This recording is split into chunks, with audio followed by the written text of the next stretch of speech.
if Davie County is on track with what Mr. Gates says, we believe that if we're in the ideology of Bill Gates, if we're inside his head, then probably what we're doing is not too far off. In fact, and what you're going to see when you read that document, and we're not going to read it out loud, what you're going to see is we are right on the money. Here's what he says. We have a framework for deciding which innovations we get behind. A key criterion for us is that once the innovation is proven, the cost of maintaining it needs to be lower than the benefit, so that individuals or governments will want to keep it going when we are no longer involved. In other words, we save money, we are more efficient, we are solving a problem with what we're doing and with any of the resources that Gates or anybody else provides for us, so much so that we continue when all other resources dry up. We get our own resources, we continue with it. That's important. Sustainability is what that's called. We buy into it so much. We see that problem, and it solves that problem for us. And then I wanted to add this. Another consideration is the ability to find partners with excellent teams of people. And by the way, when we say excellent teams of people in Davie County, they're all in this room. It's not just the design team. We want everybody on board with this. Okay, let's see how we're doing. Is this what Bill is talking about? Our plan solves two problems where we think it addresses it very well, and we think it addresses it better than most plans. In the U.S., we lose 50% of initially certified teachers, years 1 through 4, from the profession. What do you think this costs in terms of monetary investment as well as depletion of experienced, qualified teachers? If you had to put a price tag on that, what would you think that would be, even for North Carolina? If we can work on that and we can recoup that investment back into what we're doing, we will be in the black. Also, in Davie County, we don't like to talk about problems, but we've got one. Our graduation rate has fallen over the last 4 years, while the North Carolina graduation rate has risen. Look at this. Next one.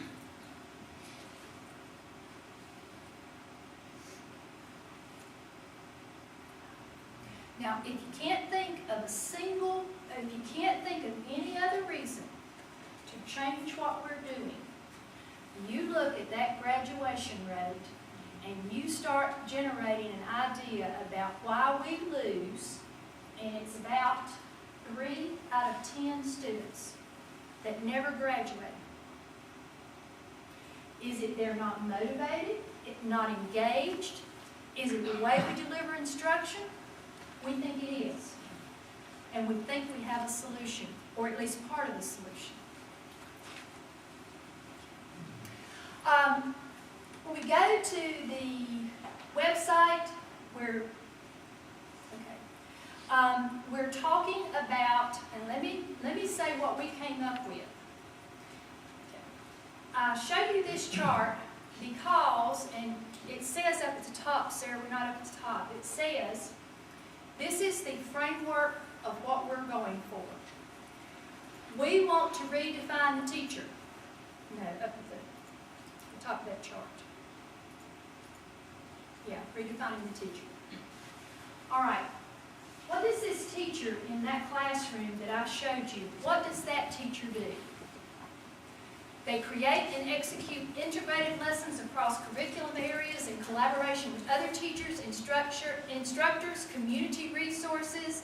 For instance, if we don't start bringing in professionals from Wake Forest Baptist and everything surrounding that into our classrooms, what an opportunity we have missed to bring them in, to be part of help our teachers to work in our classrooms, to be that resource.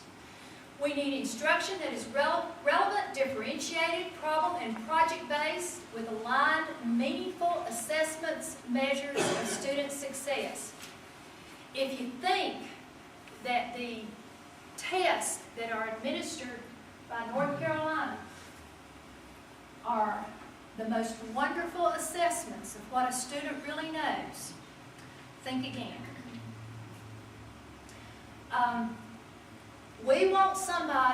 We want a teacher who actually knows how to create digital courses. I used to say digital textbooks, and I think I've presented this to people and said, you know, we're going to get rid of those textbooks. We're going to get rid of the textbooks. We're going to get rid of the paper. We're going to get rid of everything. We're going to create digital courses. Did I say we are going to? John, what do you do every day now? This is John Marshall. Good morning, Stand up, everybody. John. Good morning, everybody. I'm currently working on a digital curriculum in which I'm attempting to pull in the multiple subject areas, language arts, math, science, social studies, and pull it all in and create one curriculum where students can go out, use the internet, use some free tools that are out there to actually create products.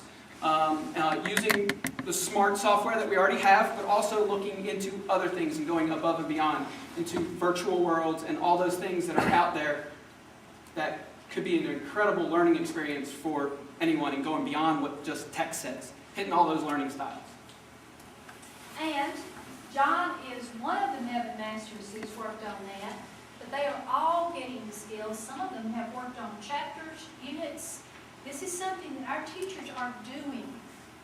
Now, hint, hint, you need to look at what Mr. Gates says about that.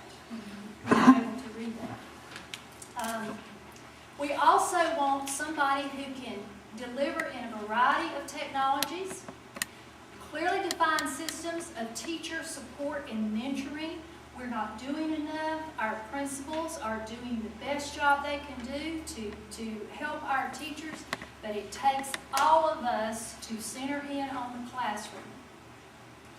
We also want those teachers to understand about STEM. We want them to nurture, to understand, and to nurture that interest in STEM learning and careers. And build sustaining, supportive relationships with students and others in the STEM community. One of the things, what we think is sometimes a side lesson in everything we're doing, there's a reason they call it the NC STEM Collaborative. What we are also teaching and what we are learning, and we need this. Every county needs this. We really need it. We need to understand how to work collaboratively for the common good. And we're teaching that. We're modeling this with this model. We're saying, teachers, you need to get together and you need to do it all together. And you're different disciplines, you do different things, but you can bring it all together. We're modeling that for students. And also with that, we really want to look at not only experienced teachers, we want to look at student teachers. We want to look at fifth-year graduates who want to be candidates for teaching. We want to look at first, second-year teachers.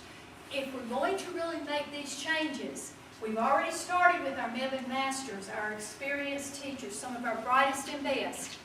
What we need to do is start with the people entering the profession. So universities and colleges of education departments need to partner with us, partner with school districts, and create innovative systems for teacher preparation, licensure, and retention.